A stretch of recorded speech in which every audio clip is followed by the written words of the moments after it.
Hi అండి, అందరికీ నమస్కారం. అందరు ఎలా ఉన్నారు? మేము బాగున్నామండి. మీరు మరీ బాగుండాలని కోరుకుంటున్నాను. మేము అదే ఆంధ్రాలో ఇలా వెళ్ళాం కదా, అమరావతి ఇవన్నీ తిరగడానికి. అమరావతిలో ఇక్కడ బుద్ధుడు స్టాచ్యూ ఉంటుంది కదా, అక్కడికి కూడా వెళ్ళామండి. చాలా బాగుంది. అసలు ప్రశాంతమైన వాతావరణం.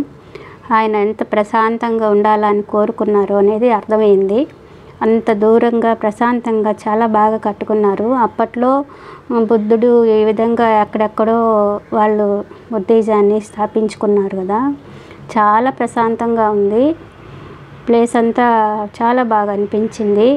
అంతా మీకు చూపించాలని మీరు కూడా చూసి వాటిని ఎంజాయ్ చేస్తారు కదా అని అన్ని విధాలుగా మొత్తం వీడియో తీశానండి.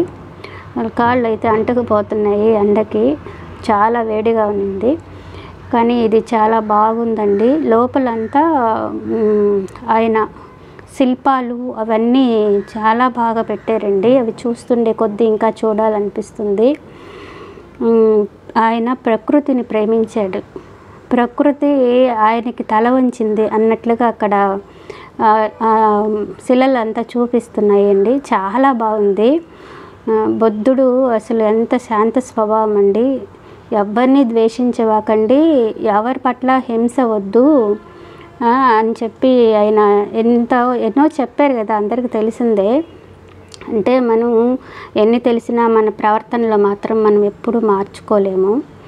అంటే ప్రతి ఒక్కరిని ప్రేమించండి, ఎవరి పట్ల ద్వేషం లేకుండా శాంత మనస్తత్వంతో ఉండండి.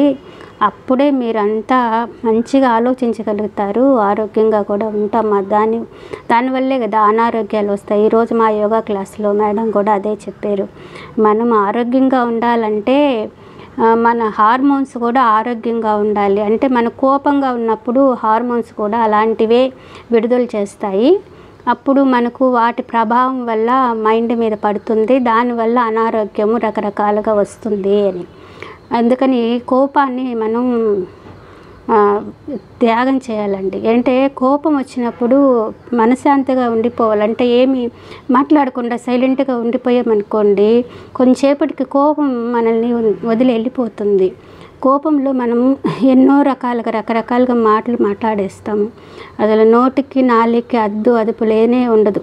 అంటే ఏం మాట్లాడుతున్నామో తెలియకుండానే కొంతమంది మాట్లాడేస్తుంటారు.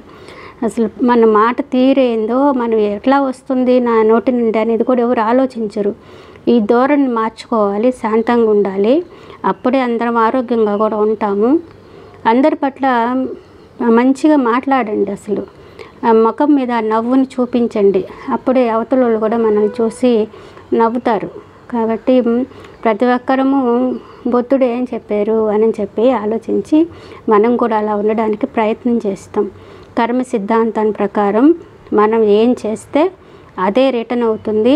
నువ్వు మంచిగా ఆలోచించి మంచిగా అవతల వాళ్ళకి చేసావంటే నీకు కూడా అదే మంచితనమే తిరిగి వస్తుంది.